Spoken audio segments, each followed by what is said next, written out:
I can't afford to pay for mom's nursing home fees anymore. I received a call for my husband from his sister who lives in Canada. I was taken aback when I heard the message on his behalf. Nursing home fees for mom? What are you talking about? I have been sending $1,000 every month. I had no idea about this and I informed her that mom had already passed away. What on earth is going on? My name is Amanda, a 50-year-old housewife. I have 2 grown-up children with my somewhat submissive husband. Now, it's just the 2 of us living freely. My husband is the same age as me, is unusually submissive for our times. Because of this, we often had arguments with our children. But once they moved out, the house felt strangely quiet.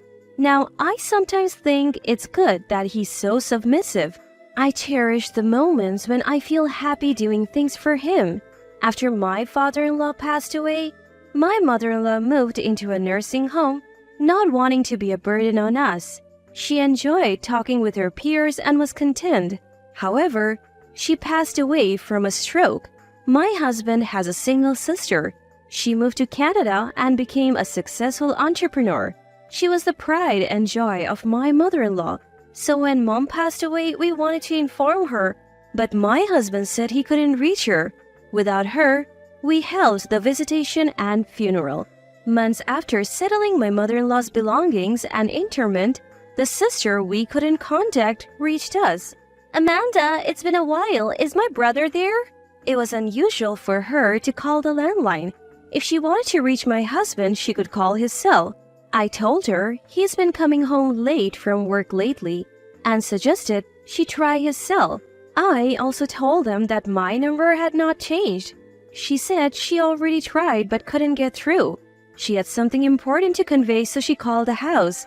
I offered to take a message for him and she agreed. Please tell my brother that I can't continue paying the $1,000 monthly fee for mom's nursing home. Mother-in-law's nursing home fee requested by my husband is $1,000? What is it? I was puzzled. What was she talking about? Should I pretend to know or tell her I had no idea? But mom had already passed away. Maybe she didn't know because she couldn't be reached. Given the situation, not being able to pay the monthly $1,000 wouldn't be a problem. I informed her that mom had passed away months ago and that my husband tried to contact her but couldn't. She was shocked. She didn't know about mom's passing or the funeral. She said she had spoken to my husband over the phone after that.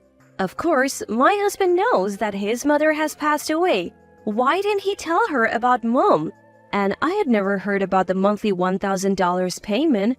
I apologized for not knowing about her contributions. My husband never mentioned it, but mom's nursing home fees should have been deducted from her pension. If she received money from her proud daughter, she would have mentioned it. I decided to dig a little deeper. Your mother must have been so grateful, right? Well, actually, I never spoke directly with her. What? It was always through my brother, so I sent the money to his account. Amanda, what's going on? My husband uses his bank account for all our living expenses. His salary is deposited there too. I'm aware of our finances, but I have never seen the $1,000 that his sister mentioned. Just to be sure, I contacted the bank where we had closed my mother-in-law's account to check the transactions, but there were only her pension deposits and the monthly nursing home fees being deducted. So where did the $1,000 his sister mentioned go? It means my husband has a bank account I don't know about. I asked her for the account details and the bank's name. Throughout our conversation, she was trembling with grief over her mother's death and anger for not being informed about the funeral. What is my brother hiding, not telling me about our mother's death? Unbelievable. I want to fly back to the US and confront him right now. I promise I'll uncover whatever he's hiding. I didn't know what else to say at that moment. I never imagined I would be a victim too. After hanging up, I decided to search my husband's room. After our kids moved out, he wanted a study for himself. I didn't mind him using the spare room. Our sleeping arrangements had changed over time and I often found it convenient. However, I have been told not to go to sleep before my husband gets home, so I wake up reflexively when the front door opens, but he always told me not to enter his study. He would ask for it to be clean, but only after he tidied up a bit. He said it was because of work-related stuff, but now I wasn't so sure. I went into the forbidden room and checked the trash can. It seemed he hadn't had time to tidy up recently due to business trips and late nights. Among the receipts from the past 2 weeks, one stood out. It was for something unusual for a man to buy. I hadn't received such a gift from him. Where did it go? I couldn't find it among his belongings. That night, as usual, he came home late. I waited up for him as he had asked. I had been told not to have dinner beforehand, so before I went to take a shower, I asked if I could talk to him for a bit. After a brief greeting, he said he was tired and retreated to his study. He took a shower later, but then went back to his study and didn't come to bed. I felt more distant from him than ever.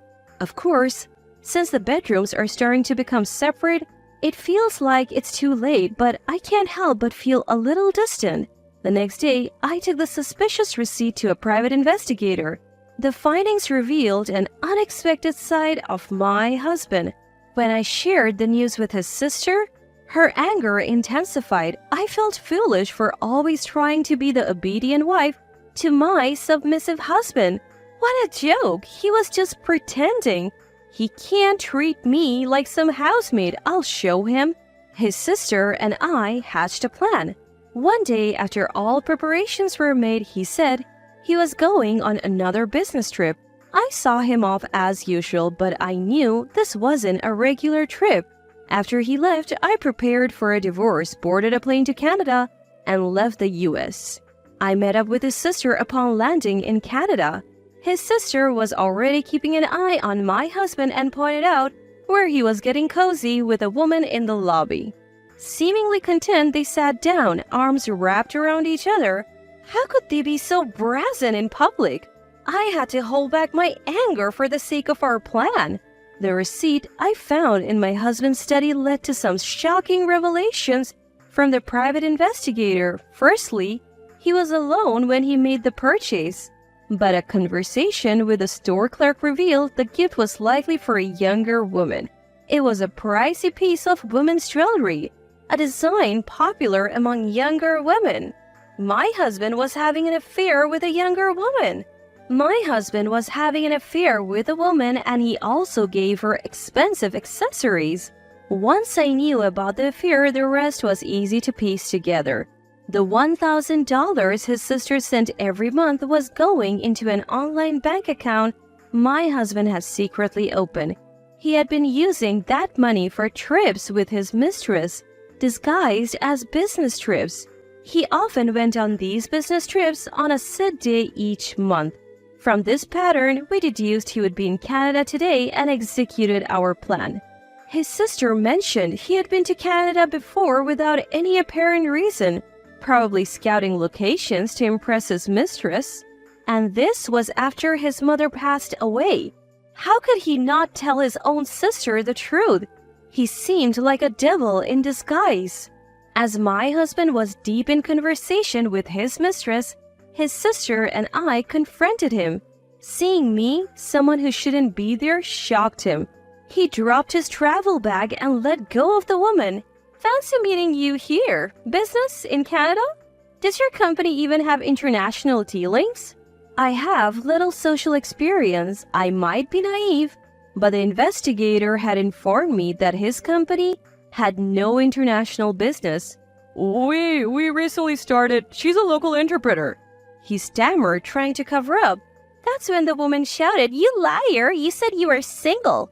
and slapped him. Turns out, she was in our plan too, because she was a victim as well. He had lied about being single and hinted at marriage. She was in her 20s and didn't want to waste time on a man with no intention of settling down. While I despised her, I also felt sorry for her. Once we revealed the truth, we decided to either make her an ally or not. Based on her reaction, she was devastated to learn she was the other woman. She agreed to help with our plan.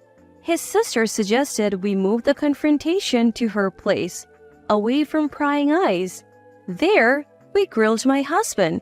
He had asked his sister for the $1,000 monthly, supposedly for their mother's nursing home fees, just to fund his escapades. He had never been money-minded, so I had given him an allowance. But he decided the amount as their relationship deepened, that wasn't enough. He feared getting caught if he asked me for more, so he lied to his sister. When their mother passed away sooner than expected, he panicked. Instead of telling his sister the truth, he lied, saying he couldn't reach her. It wasn't that I couldn't contact her, but that I hadn't contacted her about her mother's death or about mother-in-law from the beginning. I reported it as unreachable. I was afraid of losing the monthly $1,000 and scared of facing my sister if she found out, he admitted. If she returned for the funeral, she might discover his deception. He said he was afraid that someone would find out how he had defrauded them of his money. How could he be so selfish? He had no idea how hard it was for a woman to work alone in a foreign country. His sister, though successful, was still single and probably wanted to save for the future. How did you come up with $1,000? To think he used her hard-earned money on his affair? Between this and hiding their mother's death, how could he trample over people's feelings like this? I couldn't comprehend it. He was fundamentally different from me. I can't be with you anymore. I want a divorce. My husband didn't respond. I wished he would show some remorse, even just a hint, maybe. But he didn't. He questioned how I, who had never worked a proper job, could survive after a divorce at 50. Could I really make it without him, the one providing for me? Of course, I knew the reality, but that's not what I needed to hear right now. Even though I knew, I still wanted a divorce. I was utterly fed up with my husband, who never understood my feelings. I boldly confronted him with evidence, including photos from a private investigator agency. Realizing he would surely lose in court, my husband finally agreed to my demands and signed the divorce papers. The next day, my sister-in-law kindly offered to let me stay until my flight back to the US. My husband tried to join, but she firmly said she didn't remember having such a worthless brother and kicked him out. I hadn't submitted the papers yet, but emotionally, he felt like a stranger. Just the thought of being under the same roof irked me, so I backed up my sister-in-law. His mistress thought, I don't need a middle-aged man with such a terrible character. She was disgusted by him using a family death for his own desires and left my sister-in-law's house. Abandoned by both me and his mistress, my husband seemed to chase after her. They had a spat outside, and it seemed she dumped him for good. As a result, he was left wandering in Canada, a place he chose for a romantic getaway, without even understanding the language. The next day, I returned to the US and immediately filed the divorce papers. I also moved to a new place I had been preparing for. Though I had limited experience in society, I wasn't a housewife for no reason. I had saved money secretly over the years, and when I told my kids about everything, they offered some support. In today's age, 50 is still young. I believe I can start a second chapter in my life. From time to time, my kids visit, and my days are filled with joy. In fact, I feel my relationship with them has improved since the divorce. As for my ex-husband, he somehow managed to return from Canada. But the home he returned to was a mere shadow of its former self. He didn't expect me to act so quickly. He probably hoped to persuade me to reconsider the divorce after returning. Now that it's impossible, he must be in shock. In future, he will be burdened with a divorce settlement from me and repaying the money he deceitfully took from his own sister. I also heard his mistress is suing him demanding, "Give me back my 20s." Most of his salary goes to these payments, and he's living in extreme poverty. I have even heard he's been spotted at soup kitchens. I don't feel pity. My fallen ex-husband? This is the consequence for deceiving people and exploiting a family death.